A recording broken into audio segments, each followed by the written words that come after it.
2026 भारत के लिए सिर्फ एक साल है या इतिहास में बदले जाने वाला टर्निंग पॉइंट? क्या हमारे प्रधानमंत्री नरेंद्र मोदी जी के लिए सत्ता का विस्तार होगा या सत्ता की सबसे बड़ी परीक्षा होगी? क्या भारत 2026 में एक डेवलपिंग नेशन होगा या एक इमर्जिंग ग्लोबल पावर? आज कुंडली शास्त्र में हम इमोशन से नहीं, लॉजिक से भविष्य देखेंगे।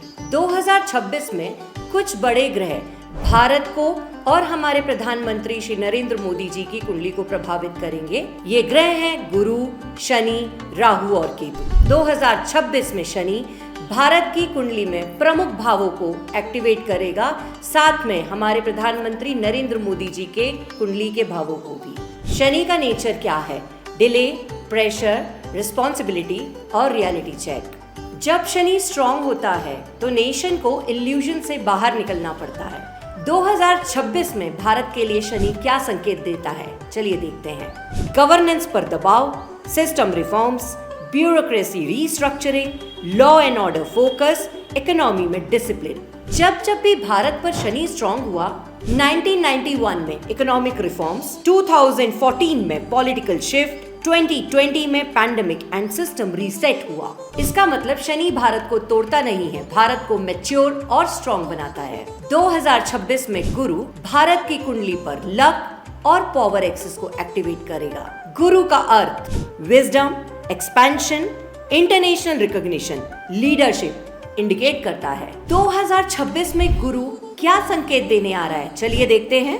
India's global image rise, international alliances, defence and space achievements, education and knowledge economic growth. जैसा कि हम समझ सकते हैं, जब भी गुरु भारत में स्ट्रॉन्ग हुआ है, जैसे 1998 nuclear power assertion, 2004 to 2008 economic boom, 2019 global diplomatic rise. तो ये हम मान सकते हैं 2026 में भारत फॉलोअर नहीं, गुरु बनने की तैयारी कर रहा है।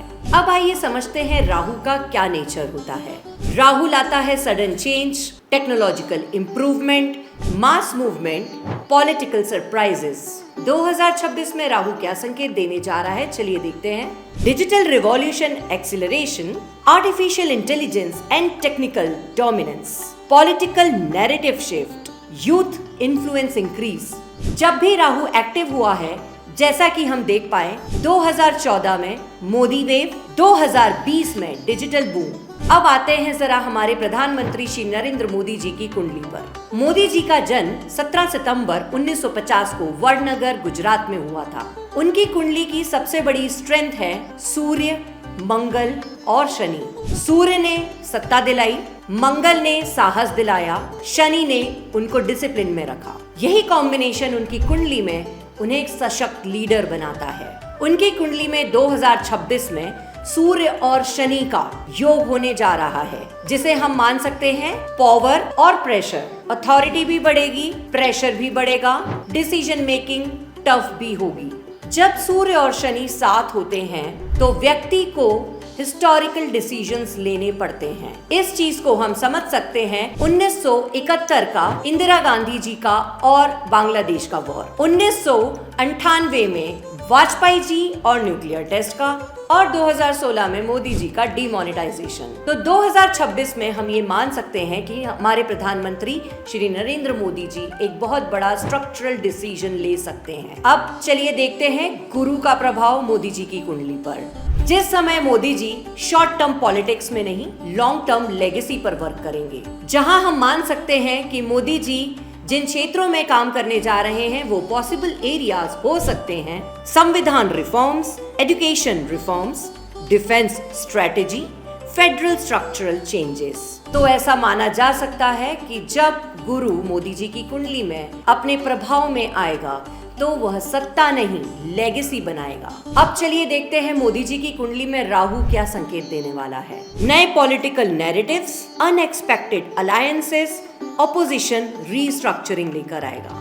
पर क्या आप ये जानते हैं, मोदी जी की कुंडली में राहु क्राइसिस नहीं, अपॉर्चुनिटी लेकर आता है। जैसा कि 2014 में एंटी इनकम्बेंसी मोदी वेव आई थी, 2019 में नेशनलिज्म लैंडस्लाइड विक्ट्री हुई थी। अब सबसे इंटरेस्टिंग पॉइंट तो यह है, जब लीडर और नेशन की कुंडली एक साथ होती है तो हिस्ट्री बनती है। सबसे बड़ी समानता है सत्ता का केंद्रीकरण, दूसरा ग्लोबल पोजीशनिंग और तीसरा होगा इंटरनल चैलेंजेस।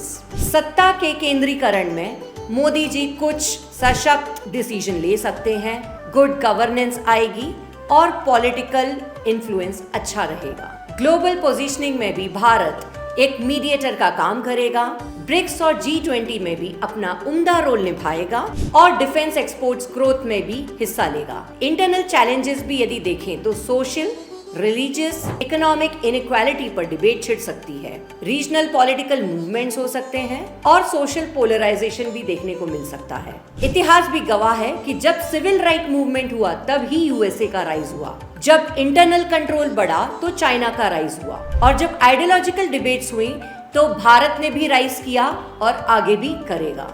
मोदी जी के लिए पावर रिस्पॉन्सिबिलिटी में बदल जाएगी, पॉपुलैरिटी लेगेसी में बदल जाएगी और पॉलिटिक्स हिस्ट्री में बदलेगी। अगर हम कुंडली शास्त्र की भाषा में कहें तो 2026 सिर्फ एक साल नहीं, एक थ्रेशोल्ड ईयर है। यह साल तय करेगा कि भारत सिर्फ पॉपुलेशन रहेगा या पावर देश बनेगा। यह साल तय करेगा कि हमारे प्रधानमंत्री सिर्फ प्रधानमंत्री रहेंगे या हिस्टोरिकल लीडर बनेंगे। 2026 भारत के लिए राइज विद रेजिस्टेंस का साल है और यही हर राइजिंग नेशन की डेस्टिनी होती है। अगर आप भी जानना चाहते हैं कि 2026 आपकी कुंडली में क्या लेकर आने वाला है, करियर में, मैरिज में, बिजनेस में, रिलेशनशिप्स में, पावर में, तो नीचे दिए गए नंबर पर आप मुझे कांटेक्ट कर सकते हैं। राधे राधे।